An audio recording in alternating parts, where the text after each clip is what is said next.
rejection isn't always about that you did something wrong. It's also not about somebody else did something better than you. There are so many different things at play in that given moment. Maybe it's about the client, because one of the client who went ahead with another coach said it on my face. He was so much guilty conscious, and he was like, oh my god, I had called with another coach and now I have called with you and I am now stuck. I don't know, it's so difficult. Who do I pick? Because both of you are fantastic. I was like, okay, then it's just a matter of chance.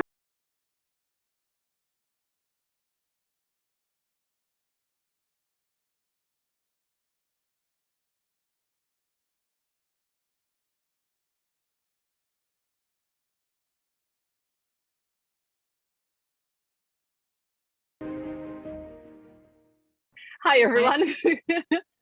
Good to see you. We will give it a minute or two as people come in, but in the spirit of today's topic, I have some questions to ask you. So I'm going to launch a poll.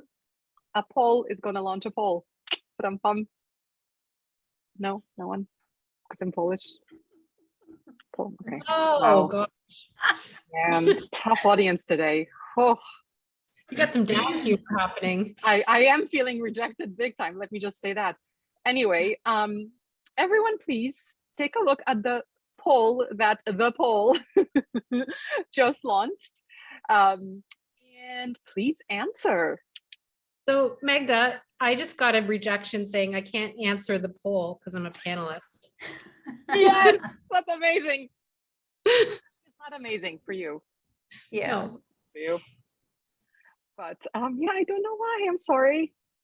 In that case, Tracy, what I just heard is you volunteered to tell us on camera the answers to all of these questions in great detail, especially the painful bits. Yes. I think my internet's having some issues.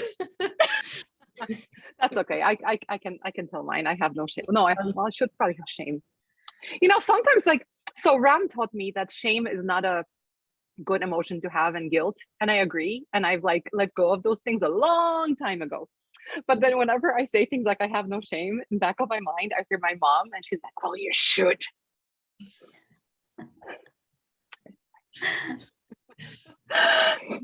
Hi everyone. Hello. Webinar topic. Wow, today's gonna be a tough audience, man. What? No, I was just going to say that should be another webinar topic, guilt and shame. Have we ever done that? I don't know. I don't think so. I feel kind of guilty about not doing that though. Be ashamed. Okay. Okay. Let's see how much of that we touch up today. A long hour if this continues. Yeah. So maybe let's have the actual webinar, because I can go on forever, as you know. This is the reason why usually I don't stay in the webinars, because once this gets started, it's very hard to stop, as again my mother would say. So welcome everyone to Coach Arya's webinar.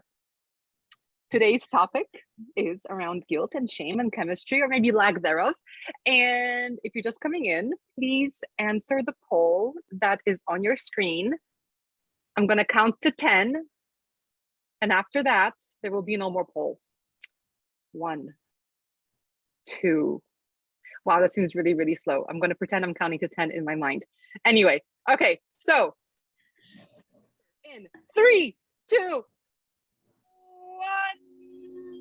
1. I'm ending the poll. Okay, I'm going to share the results of this totally anonymous rejection poll. So let's take a look. Have you ever been dumped by a significant other? Only half of you. I've been dumped so many times that I think I make up for the rest. I feel like a little bit of a loser looking at these results. I'm not. I know, me too. Have you ever been fired? Only 1/3 of you. Again, I guess I make up for the discrepancy. Count me in. Okay, good. Thank goodness. And have you ever had a chemistry session and didn't get the coaching gig? Interesting. Yes. So my big question to everyone is, what are you doing in your coaching sessions differently than you're doing in your jobs and relationships, because you're clearly faring better in life than you are in coaching. Interesting. Anyway, I will take a screenshot of this because I don't actually know how these things work later, because I think it's a cool poll to have. But yeah, let's jump in. Like, as we just saw, for most of you, for at least half of you in, you know, life, and then half of you in work, and 2/3 of you in coaching, rejection is something that you have faced. I dare say that in some part of life that maybe we didn't capture in the poll, everyone has faced rejection in some way or another. And it could be major rejection, like getting fired or getting dumped. It could be small rejection, like Tracy started off with this conversation. She's like, look, I'm a tree. I'm like, no, you're not. You're a human sitting in front of a plant. Nice try. And, you know, we all deal with it differently. And it's a topic that Tracy and I talk about all the time. And the other day, we're like, you know what? We should address this in a webinar, because the reality is, as coaches, rejection is literally built into what we do. When we start a coaching relationship with a client, in most cases, not all cases, but in most cases, the first thing that happens is a chemistry session. And that chemistry session is there to either approve and welcome you as the coach to that person, or to reject you as the coach, in very blunt terms, obviously. So it doesn't always work out. And for those of you who are in the corporate world, this is even more common, because frequently, especially corporates that have a practice around coaching, they will have some certain rules in place as to how many coaches they must interview, or they want their internal client to interview before they decide on a coach. So I was chatting to Komal the other day as well, and she was telling me about some of the awesome clients that she works with, and about a chemistry session that just seemed to have gone amazingly well. And the person ended up going with another coach, because guess what? The other coach was also amazing and just happened to be maybe a tiny bit better fit. It doesn't mean that Komal's not a good coach. She's a freaking phenomenal coach, as all of you should know by now. And if you don't, email me. We're going to have a chat. As is Tracy. Don't feel rejected, Tracy. But it happens. So anyway, I'm here to provide, I think, maybe the life rejections, because that's where I get a lot of them. But, you know, as coaches, these two ladies are the ones getting accepted and rejected as coaches. So I thought it would be wonderful to have the two of them tell us a little bit about their experiences, and, you know, ask all of you lovely participants some questions. And I'll monitor the chat. And frankly, if any of you in here have a specific rejection you want to share, or that you struggled with, or that you want to discuss today, please just, you know, ping me in the chat and let's bring you on screen. I'd love for today to be, you know, less theoretical and more, this sucks, but there's a way to deal with it, and there's a way not to deal with it. So on that note, take it away. You've hit it right at the center, Magda. It definitely sucks. Yep.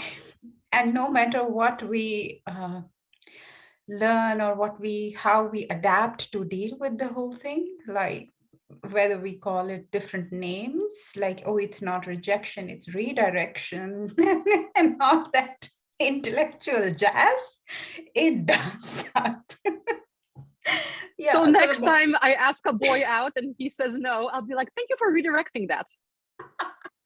Yeah, I mean, all of that is fine, but let's just accept the first truth, because right when you put those 3 questions in the poll, and I'm like, oh, damn God, and my head starts to buzz, and I'm like, okay, I need to ground myself, because all those memories are sort of flooding back again, and I'm feeling like, oh yeah, it really hurt so bad at that point of time.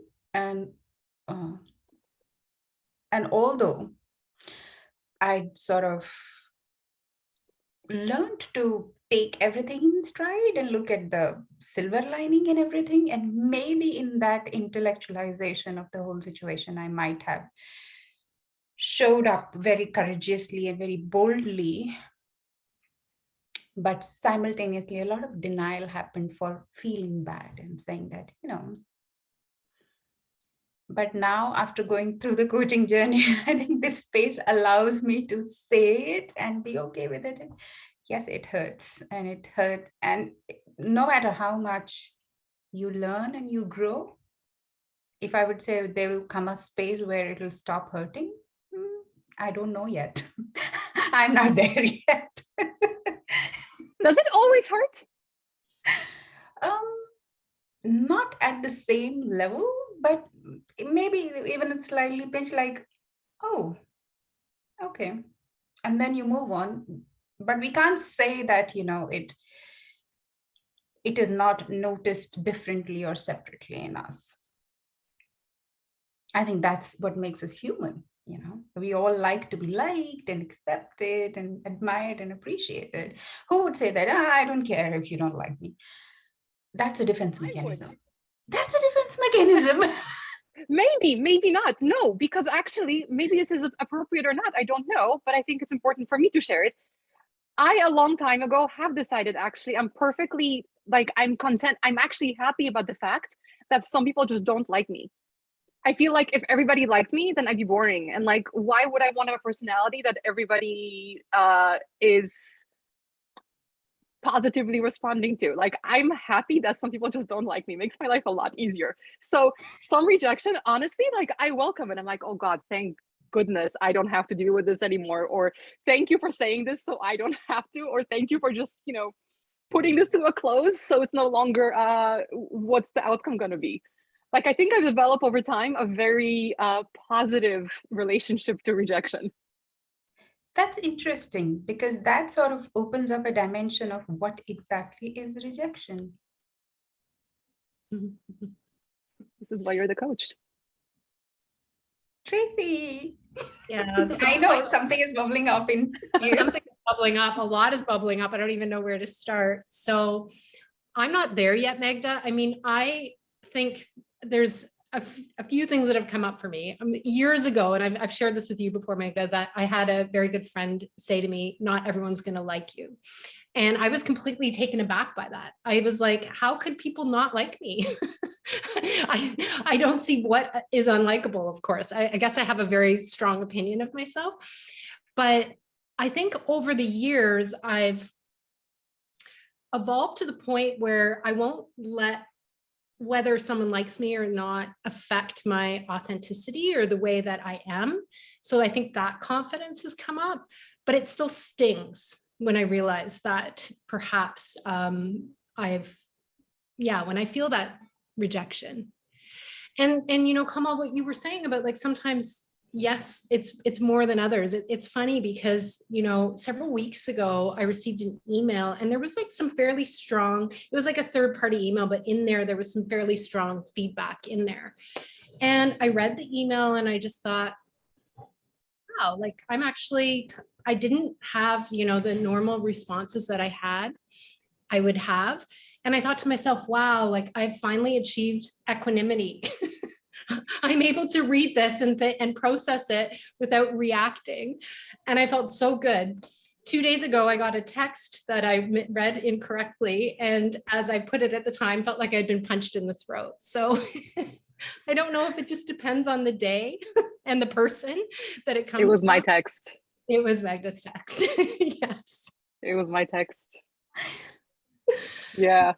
And the worst part was that when I read Tracy's response an hour later, I was like, oh no, I know exactly what thought process she went through. I didn't mean it that way. Tracy. Yes. Sorry about that. How's your throat doing? Fine. It's back to being open. Okay. No bruising, no long-term damage. We'll just see what comes up. What comes up over the course of this conversation. Maybe I should go away. What you both have said about the differences of how you've responded to different situations, and if I look back on my own experience as well, I think rejection comes into play in places where we are anticipating something the situations that we care for, that matter for us, where a certain outcome or response matters to us. And there'll be thousands of other things or where it doesn't really matter, or we do not care it as much. Like it's not in our sensitivity bucket. It's in another bucket to which we are not sensitive to, or to we are not looking forward to. Like if it wouldn't be from Magda, from somebody else, would it be in the same way, Tracy? Or like you said, Magda, like, you have accepted, like, there are so many people who may not like you, and you are rather happy if they don't like you, because that makes it easy for you. That means you're not sensitive to those people. Yeah, it means it doesn't, the blow isn't as big. Of course, like when someone that I care about gives me feedback, especially when Tracy said that she felt like she was punched in the throat, I was mortified. Exactly what happened, because I know her well enough that the whole thing played back in my head, and I'm like, shit, I know exactly what I did wrong. Hi Cindy, bye Cindy, I'm gonna put you onto attendee. So I know exactly what happened, but I felt horrible. But I knew Tracy well enough that I spoke to her and we sorted it out, and life is good again until now, because it's now on camera and recorded. So thanks, Tracy. Yeah. Well, and it also helped that, like, we have a relationship of trust, and I was able to be honest about my feelings, even if it was they were a little dramatically expressed. and you were also able to sort of take them in the context that they were delivered in. Yeah. I think it becomes more difficult for me, for sure, when I feel like I can't talk about it with somebody. So maybe there's been like a level of what I think is a misunderstanding or unfairness, right? And I don't have the access to communicate it and try to sort it out. I think that that's where I really feel challenged. So someone asked, how do you practically react or respond when rejection happens? And I'd love to hear from both of you. And I do want to answer this one, because I've seen a big shift in me since I've started being in this world of coaching, because I have become much more self-aware, and I've always had a good BS filter, but now I also have an emotional filter, I think, where I used to, let's say I saw an email, because I work remotely, most of my life is on emails, right? I would see an email and it would be with some feedback. I would kind of like literally get a headache sometimes and just, smile would fade, and I would feel anxious, and I'm like, oh no, like, what did I do wrong? What's wrong with me? How did I mess up? And I would start investigating and going through, okay, well, what did I actually say this? I would start questioning myself. Imposter syndrome would be humongous, especially if it was something, in a professional sense. So that's what I used to do. And as I become more like comfortable with myself and more aware of myself and confident in the things that I do know, and confident in the things I don't know, right? Knowing that I don't know them, I've become much more fact-based. So now when I read an email, still happens. So especially Ram, if you're in the audience, I know that sometimes I know I do. I'm not saying that I'm perfect yet, working on it, but I tend to look at the facts. So I look at the language, like I read the email, I first scan it, then I look at where the words actually being used. What is the context in which I'm receiving the email? What are the actual facts being communicated? To what facts is the person responding? And you know what? Like, I would say not even half the time, most of the time, it doesn't feel like rejection at all, actually. It just feels like facts happened. This person responded in a way, I'm responding in a different way. It is now up to me to make a decision as to how I will deal with the consequences, how how much emotion I put into my response. Do I, like, what's appropriate, etc., etc. But it's become much more factual, fact-based thinking process, and it's much quicker that way, because I think when We read so much into the emotions, and when we have that emotional response, that's, I feel like, when the what's next takes so much longer, because there's so much more analysis you have to go through in your brain, versus if you focus on the facts, they either are or they aren't. Always work, but like for me, that works 90% of the time. So when I get worked up, I really get worked up, because that means there's something that's really in there. But most of the time I don't anymore. And I didn't ask for this webinar for this reason, but I'm feeling pretty freaking proud of myself right now, because I didn't really realize that I was doing that so well until now. So thank you, coaching. Good. That's good. Tracy, What do you go do, next. Tracy?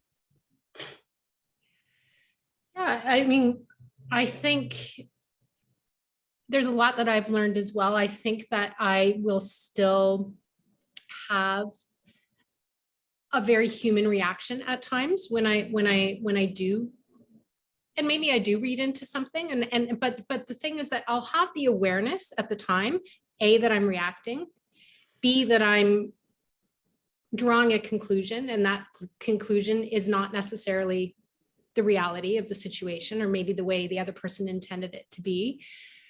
And one thing that I try to stand by, and I remember reading this in Quiet Leadership, is just never to send feedback by email. And if you do, to call the person immediately and apologize. And so I try to remember that myself. I'm not always perfect. And so it's the same when I receive an email or a text, I try not to respond to that with at least never emotionally on email. So even with you the other day, Magda, I was like, can we talk? Right? Because there's so much that can be missed. There's so much nuance that isn't communicated in writing. Right. And then sometimes there's so much that does come through that you don't want it to in writing as well. So I guess when I considering it right now, I can definitely see, I mean, my humanity in all of this, but I'm grateful that I'm recognizing it at the time and I'm able to make choices, even if the feelings are quite profound at the moment. Yeah. Oh, interesting. That's really beautiful. Thank you, Tracy. Okay, how do I deal with it is, so my default go-to is to think alternately about what the immediate thought is coming to me. That's my default mode. And I realize that that default, although brings me alternate possibilities of the situation, it doesn't solve the problem. It doesn't solve the feeling inside. So what I intentionally started to do is that whenever such situation happens and I notice that, certain feelings are rising in me, which feel like I'm feeling rejected or I'm feeling not appreciated or not accepted in a way, whether it is coming from the professional front or personal life, I just sit with it. I allow this feeling to take over me entirely. That's my process. And see, like, okay, how far it's going to go, how many stories my mind will cook up and make, right? Because that's what mind does. When it gets into those kind of feelings, it goes on, and then I continue to watch it and say, okay, all right, okay, yeah, it's an interesting story that we are making. It's completely going on in my own mind. That dialogue is going on. And when it's done enough, I say, okay, are we done? Okay, we have hashed out all those stories that mind could cook. And now let's get back to the situation and try and see why in the first place is it so hurtful. It's mostly always all the time because we are making it about just me. And I've realized, looking at myself, like outwardly, I am a person who's always for others. Inwardly, it's always about me. So in any given situation, if the other person hasn't responded as, I would have loved to hear the response, it hurts because I'm making it about myself in that moment. So I just realize it, I notice it, and then I allow as much time as my system needs to come to the acceptance of that fact. It may just happen just realizing that, or it may take 2 days, it may take 3 days, 1 week. And then I can bring myself to a space where, like you said, Magda, look at the facts. What are the facts of the situation? What really could have I done different? Was there anything possible for me to alter and change in this experience, which would have changed the results? If I can find something, then I'll work on it. If there's nothing that is beyond in my control or in my influence, then I just accept it and move along with it. But for me, I think what has really helped is to sit with it and notice and let that internal drama, which so want to be played, just play on and get done with it, sort of. That's like my internal process that works for me. So can you maybe talk about either the example that you told me the other day or another example, because we're all coaches here. So I'd love to kind of bring it back to the practical world of that rejection with coaching. And what's been interesting for those of you who came in a little bit late, in the beginning, we had a poll asking if you've ever been dumped, fired, or lost out after a chemistry meeting in a coaching session. And while dumped and fired were 50-50, 2/3 of people who took the poll said that they missed out on a coaching engagement after a chemistry session. So it's a part of our professional lives. So I'd love to kind of ask about examples from both of you that that happened, and how did you deal with it? Was it different than other types of rejection? Is it even rejection? So I will go, Martha. I'd had in a row 5 chemistry conversations, all didn't go ahead with me. And just to say that I'm not a crap of a coach, but the 3 people before that said yes and went along with me. But in a row, like 5 clients, choosing some other coach was like a big blow to me. And then I sat and I was like, wow, is it like, it's really happening? 5 people in a row. And then I looked back at them and I was like, okay, so the first 3 chemistry conversations, I had an inner hunch that that they're not going to choose, because even I didn't feel that sort of a chemistry between us. So I was like, so when I found out that they went ahead with another coach, I was like, fine. I had a sense. What really hurt and what really sort of made me look back and think that, or doubt myself for a moment, was the 2 last conversations, because they were so good and we are gelling so well. And I was like, yep, this client is mine. And then they went ahead with another coach. And I was like, damn, I mean, is it some sort of a sign or what is it? And it really, shook me internally. And I went into that space for a momentary doubting myself, or thinking that would I even make it like a successful coach in the world of coaching? So all those sort of thoughts came into being. And I was like, okay. So like I said, I just allowed myself some time to sit with this feeling. And I was like, okay, why am I so hassled? It's not like there'll be no more clients. But I was like, okay, maybe I'm thinking that, this is it for me. So that's my own thought. Once I could get over that processing, I said, okay, what can I do? How do I find out? Because in all those situations, there wasn't even a feedback like, was there anything wrong? Or just that they found a little better chemistry with the other person. I was like, what is it? The lack of information. I said, so what should I do, or what would I do? So the best thing that came to me that I could have done in the moment is I contacted the person who is in charge of, setting up these chemistry conversations. And I said, hey, can we have a talk? And he said, yes, let's talk. And I said, okay, my only question is, what is it that I'm not doing right? And he said, the clients haven't came back with any kind of a feedback which goes against you or which is not positive for you, but it's just that. And so I was like, okay, then speak to me generally how it happens. Is it only me who is special to get so many rejections, or is it happen? And then he said, no, it does happen, and things like that. And then we had a chit chat, and he just shared a few, uh, things from his experience with me, and I had a chance to just voice it out of my system, and it was out of it, and I was like, okay, fine, now we are ready for another session. So I realized it will happen, may happen again, but one thing it shows to me is that rejection isn't always about that you did something wrong. It's also not about somebody else did something better than you. There are so many different things at play in that given moment. Maybe it's about the client, because one of the client who went ahead with another coach said it on my face. He was so much guilty conscious, and he was like, oh my god, I had call with another coach and now I have call with you and I am now stuck. I don't know, it's so difficult. Who do I pick? Because both of you are fantastic.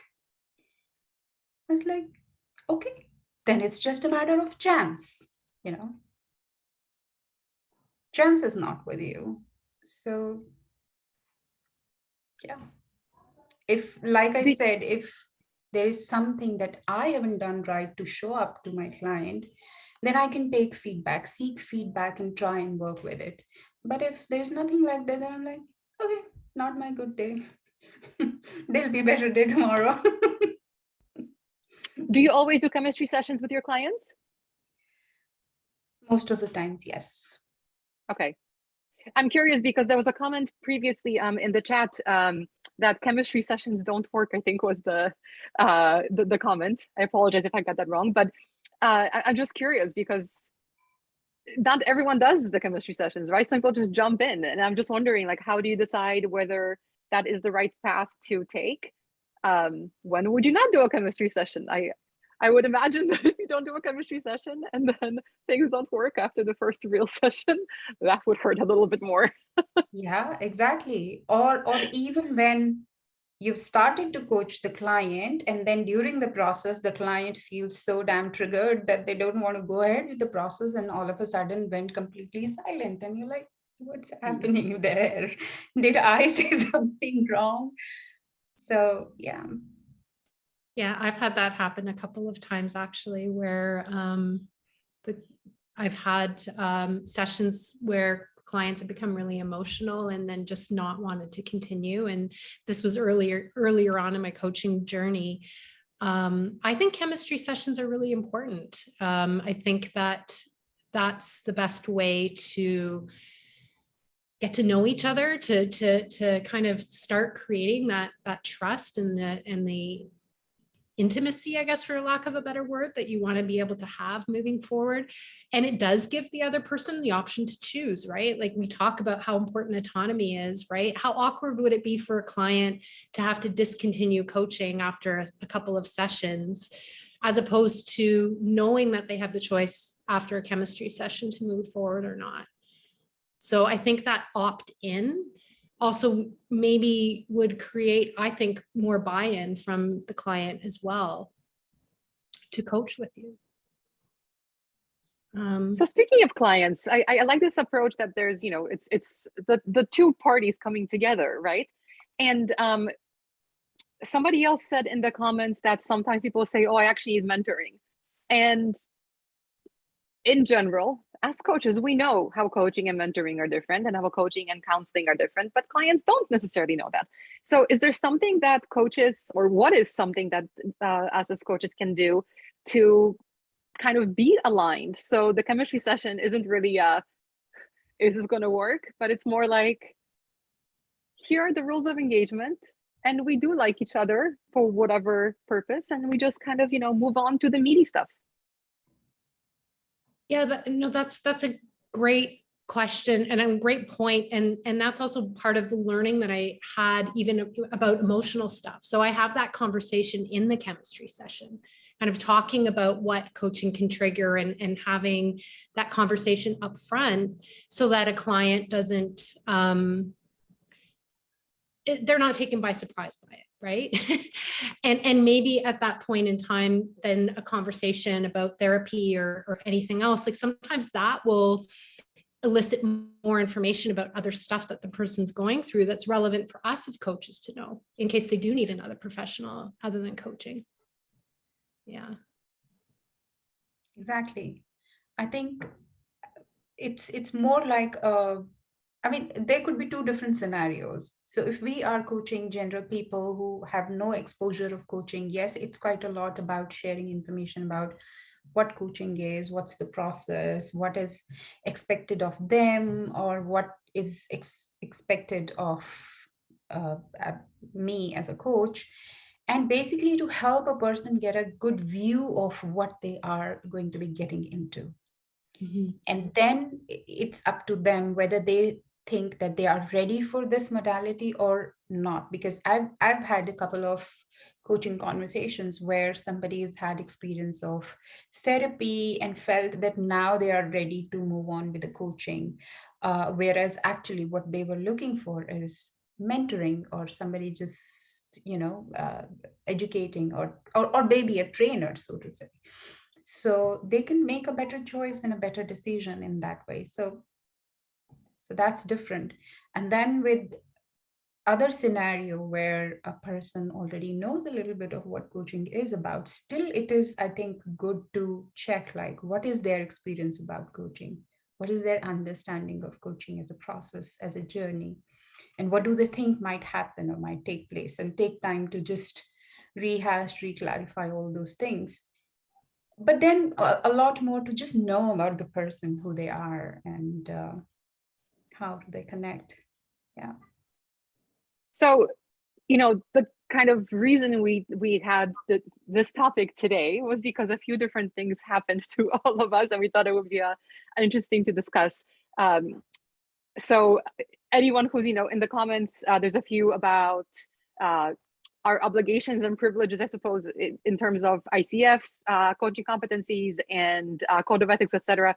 Just please note that in no way are we saying that anyone is obligated to do anything. This is simply a discussion of things that we've experienced and felt, and kind of trying to figure out how to potentially deal with it, because we all have to deal with it. So, disclaimer aside, I did have a situation recently, which it wasn't in the context of me coaching someone, but it was in the context of the coaching world, where I was fact-based. I don't think I was cold. I think I was practical and respectful and calm. However, the person that I was communicating with was not in that place yet. And there was a few times where the response that I received was things like, "You're not listening to me," or "That's not what I said." Even if I would use the same exact phrases, there's something else going on, and I get that. So I didn't, engage. Things got resolved. But I'm just wondering, especially when you're dealing with hard stuff, which frequently our clients, that's the reason they hire us, because they need a bit of help getting through problems or meeting their challenges. What do you do when that happens in a coaching session? Like, have you ever had a client say, "No, you're not listening to me"?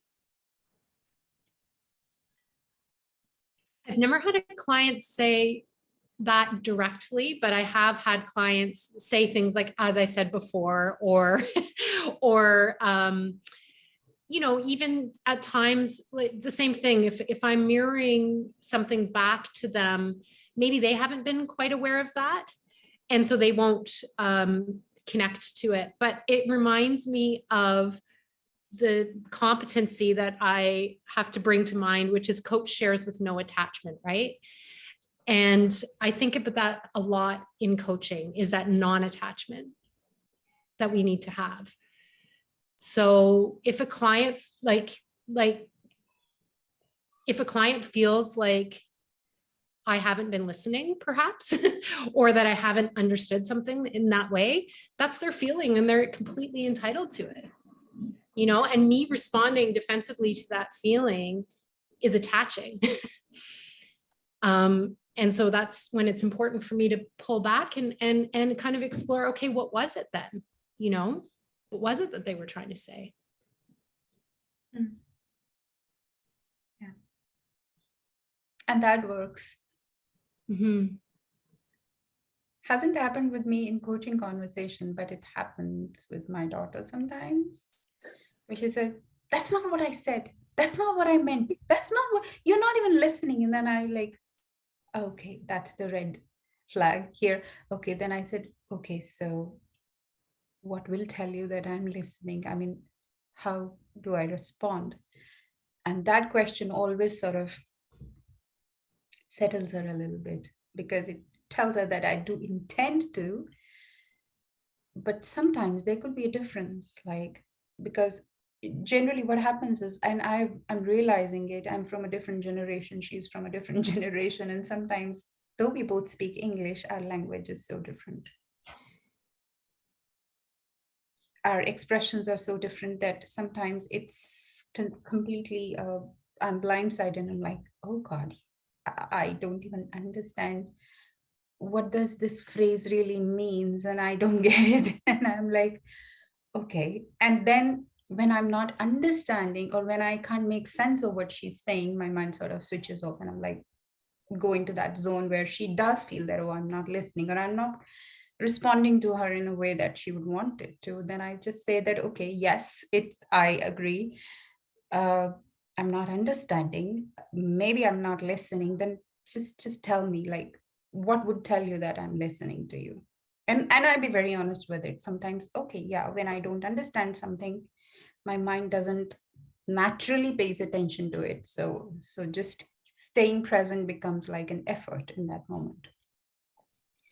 I had a bit of a visceral reaction to when you said that phrase. That what would tell you that I'm listening? So, in the context of coaching, 100%, I love it. Makes sense. Beautiful. If my mom or dad said that to me, I would want to strangle them. Yes. But thankfully, when my I was a daughter teenager, doesn't. oh my lord.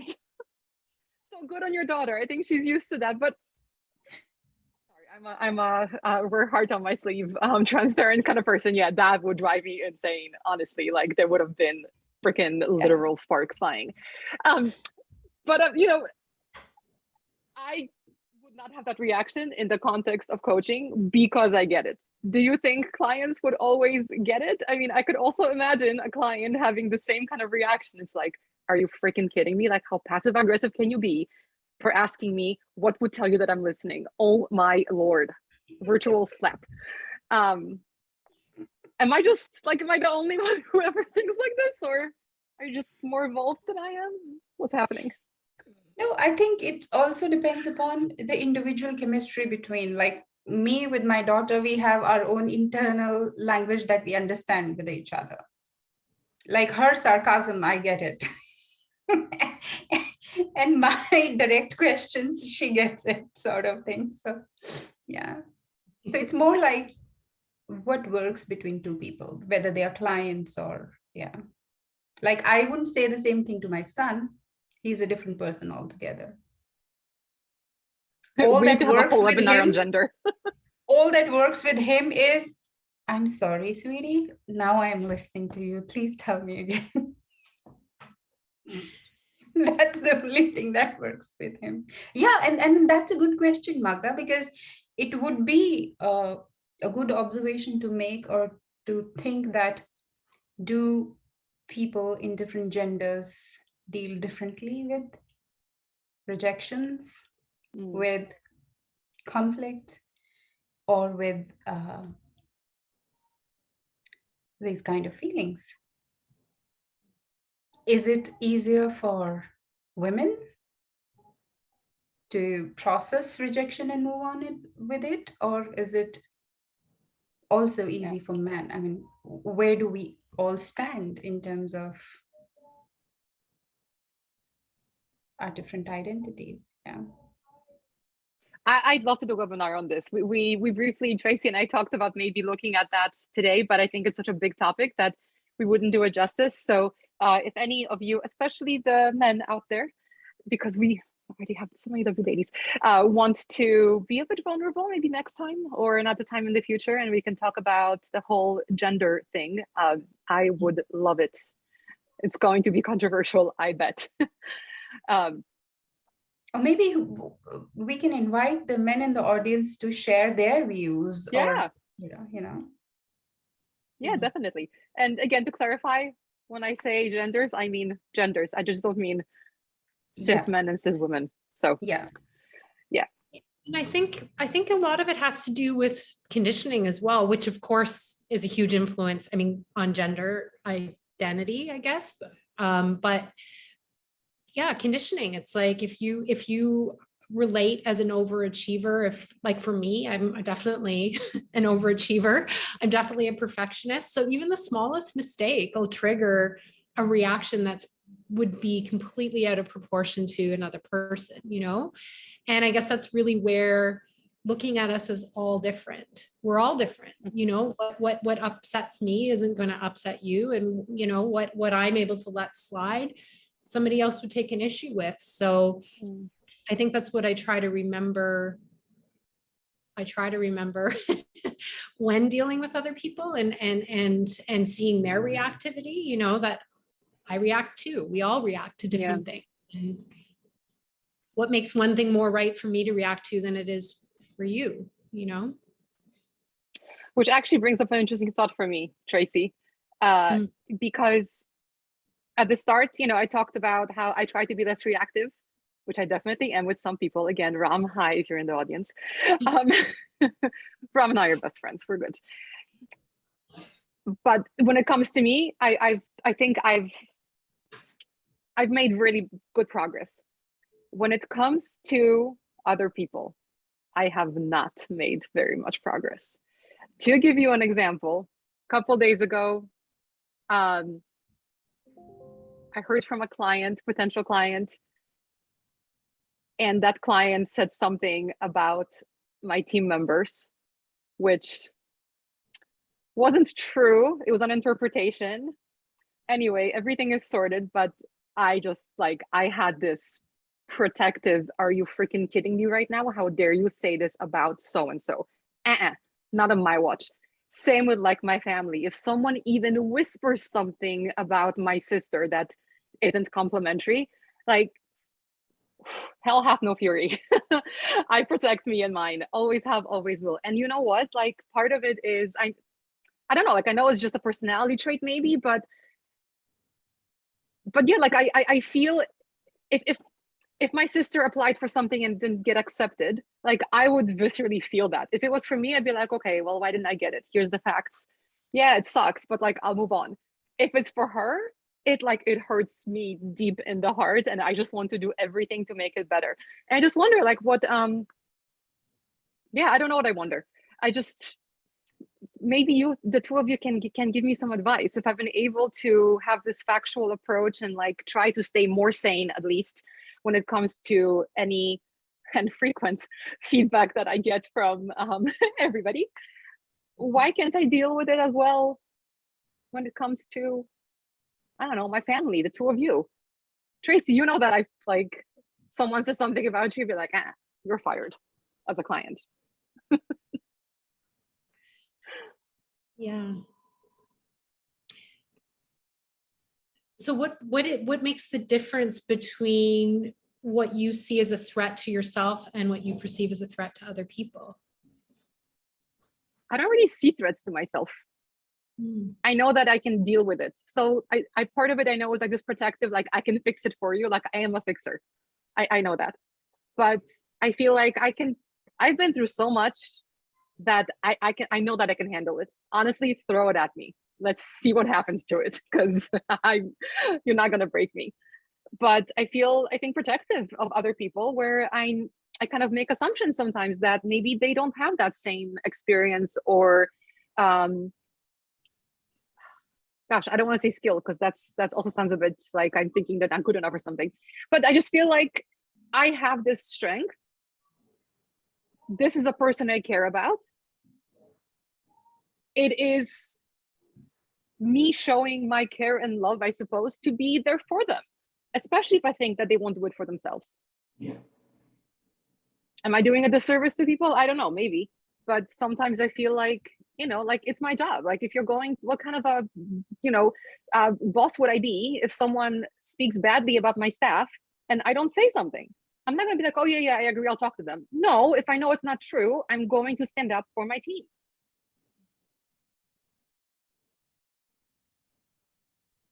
Yeah, you being protective in that moment.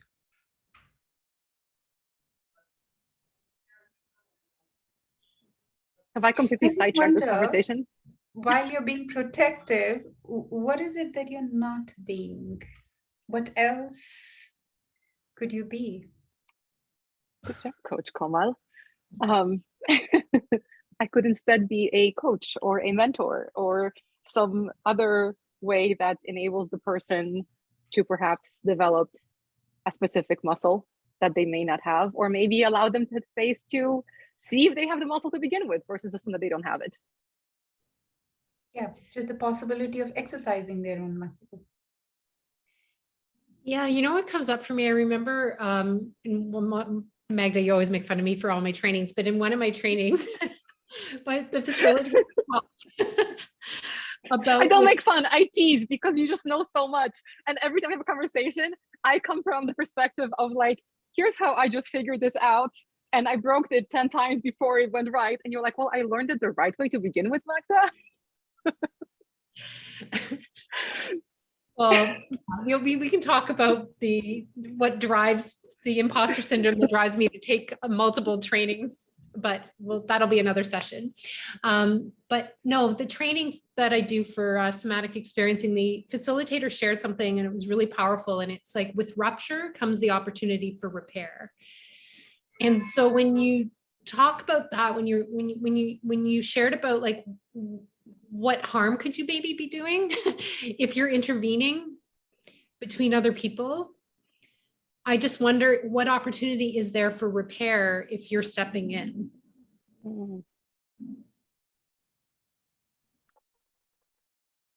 And more than others, I'm more curious about you. Like, what are you doing by exercising the same muscle over and over again? I'm playing to my strengths. Okay, this isn't a coaching session, okay? We have 10 minutes left. Okay. Sorry, we can't help it. No, it's good. It's good. It's why I brought it up, because like I think about these things sometimes, but you don't, there's a reason why coaches exist, right? You ask the kinds of questions that maybe you don't ask of yourself or in the same way. This is helpful. I'm an open book. Like I said in the beginning, we all have our default mode to go to, and it kicks in every time. Your default is protection. Yeah. What is it? Fight, flight, or freeze? I'm definitely fight.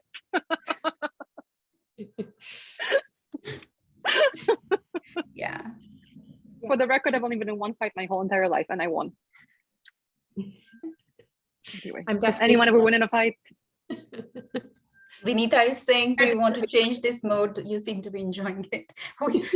We go to default because we perfected it. Exactly. And we do, in a way, we do enjoy being in that mode. Although after a while, it becomes so limiting to our being. Yeah. No, I definitely have a lot of space to evolve and grow, for sure.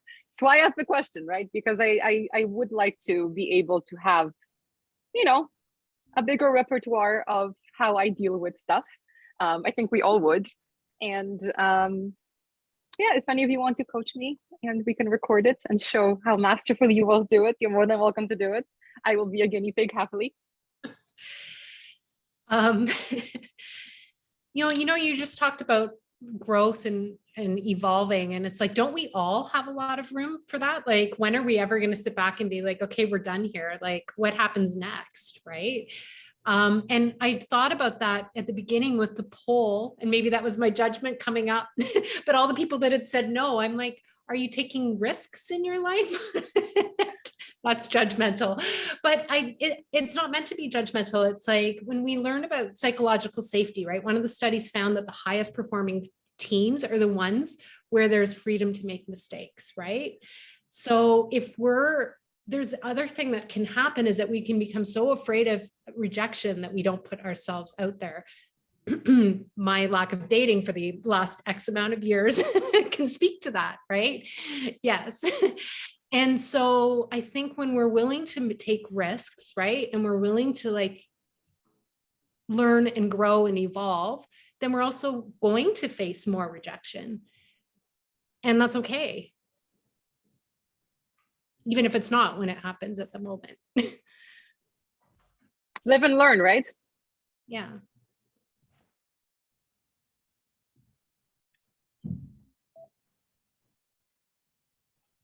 I'm just wondering, what are our audiences taking? Oh, sorry. Taking No, away it's just funny from... because both of you took this beautiful coachy pause and then you both of you just opened your mouth at the same time. Okay, maybe it wasn't as funny as, anyway. So Yes, I wonder, what Komal. are the audiences thinking, where they find themselves about their own sense of rejection? You know, I just, sorry, one thing I wanted to say, I saw Vanitha's comment and I got excited, and that's why I bubbled up, and I was very uncoach-like and interrupted Komal, sorry. But what makes a rejection is something that I sit with a lot, because I think what makes rejection a rejection, the only thing that can make it a rejection is if we ultimately reject ourselves, right? So yeah, that's just the thought that I try to stay with when I think about that. Yeah.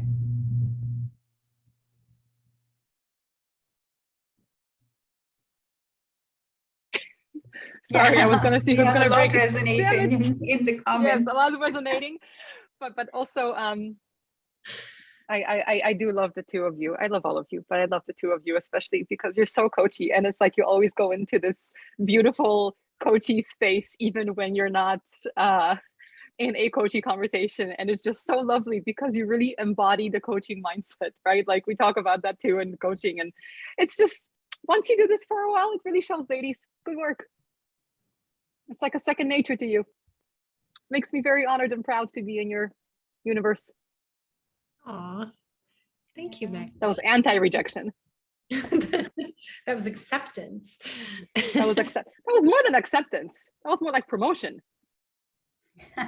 Elevation, love, I don't know, all of the above.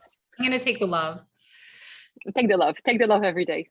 Komal, so, you know, at the start I said, hey, over to you, Komal, and then I basically hijacked half the questions.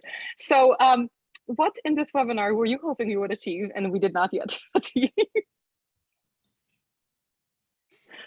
Well, I don't know. I come to every webinar like an open playground and see, okay, what is it that will happen and what is it that we're going to take away. One thing for sure, thinking of rejection and all those questions sort of brought back a lot of those old stories and ideas and things. But now, after having spoken about all of these things and going through how people are responding and sharing their own ideas, I think it's a very human thing, to feel rejected at times. So whether we like to call it rejection or we like to call it whatever, I think it's okay. I think it absolutely depends upon how and what sort of energy we sort of give to it. This is just a indication to something else that we are holding so dear within us or around us. So this is just like a pointer towards what we need to look into, where we need to address the things. So let's just always know that, yeah, feeling of rejection is a pointer. It's pointing us to some direction. Let's go there and explore what's happening.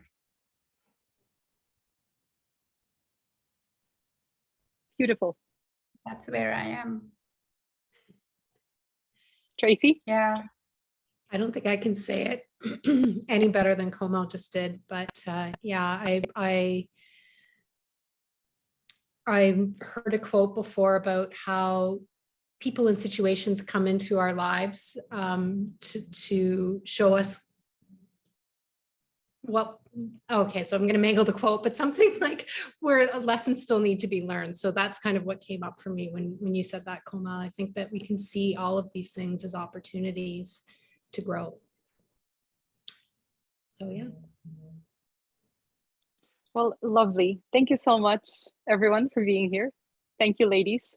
And I'm not going to be sorry for hijacking some of the webinar, Komal, because I really enjoyed it and my cheeks are hurting a little bit because I tend to entertain myself really well when I see all these comments. So thank you, thank you, thank you. I feel like I've grown. And speaking of growth, it wouldn't be a webinar that I am in if I didn't do some shameless self-promotion for Coach Arya. These two ladies, beyond being amazing coaches and webinar hosts, they also are trainers at Coach Arya. In addition to our regular coach training, which I know many of you are already professional coaches, they both do really cool short programs that I highly encourage you to contact them and ask about.